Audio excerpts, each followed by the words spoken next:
What's up, guys? It's Gavin Torres here. Today we're doing legs.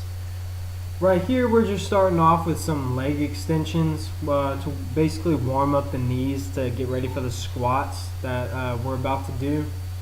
The key here is that you want to get a full stretch and then you want to contract at the top. You can see at the top where my quads are contracting.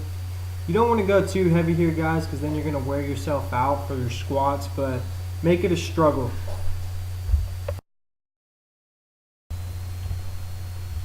Next thing we're doing is squats, barbell squats.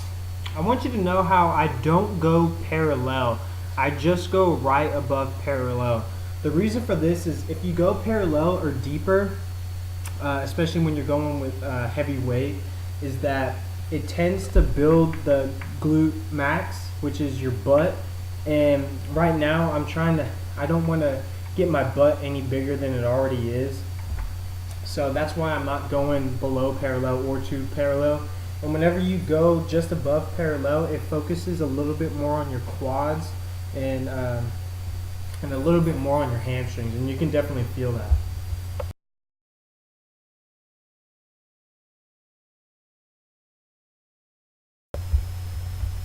Here's our heavy set for squats. I think we have 295 here. I wear a belt on my heavy sets to take less strain off of my back. I have some back problems that I'm dealing with. So if you notice here, I don't go below parallel or to parallel, again, just right above it. And you can see how I'm sticking my chest out. You want to keep your chest up the whole time because that's going to keep your back curved and it's not going to keep it flat. A flat back right here on a squat is just asking for disc problems for your back, especially when you're going heavy.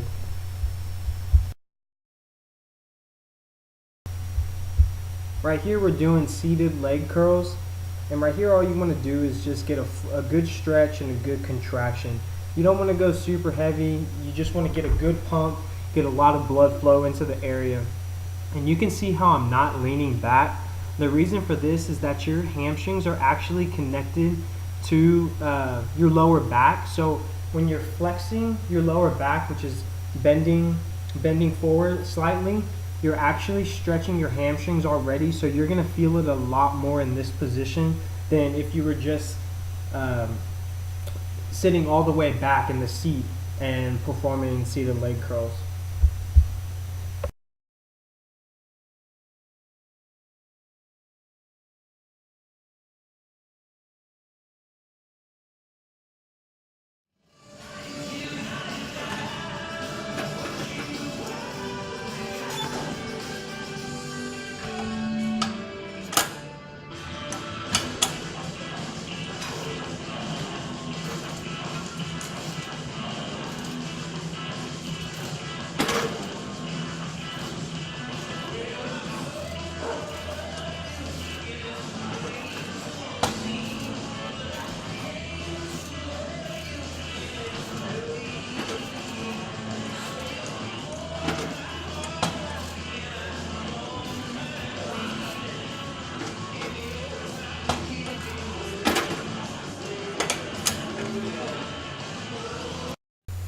After seated leg curls, we're hopping into leg press, the leg press machine. And since we're focusing on hamstrings today, I place my feet a little bit higher than normal. What this is going to do is focus more on the hamstrings and glutes. And the wider, if you place them high and wide, it's going to really be all hamstrings and glutes. You're not going to be able to feel too much on your quads. So I still like to work my quads a little bit on hamstrings today.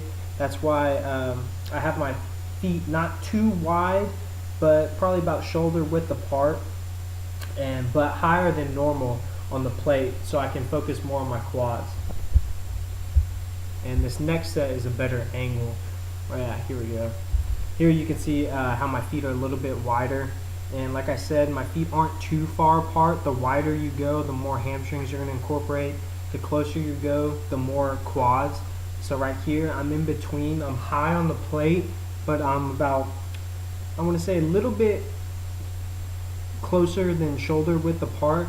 So I am doing a little bit of quads here, but I could really feel the burn on your hamstrings. Try this out, guys.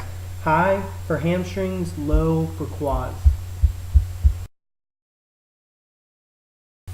The last exercise we're doing to really get a good pump and burn out the hamstrings is called a standing unilateral leg curl or a standing one-legged leg curl. If your gym has this machine, guys, and you've never used it, try it out. I really recommend it. The way that the weight is displaced across your hamstring keeps the muscle under constant tension, which, like I said in my previous videos, I'm a big believer in keeping the muscle under constant tension and not fully locking out. So a good technique that I recommend for hamstrings, any hamstring machine, is keeping your toes pointed up towards your shins. It's called a dorsiflexion for your ankle. It's a dorsiflexion position, and you're able to get a really good stretch on your hamstrings, more stretch than if your toes were pointed out or just in a regular position.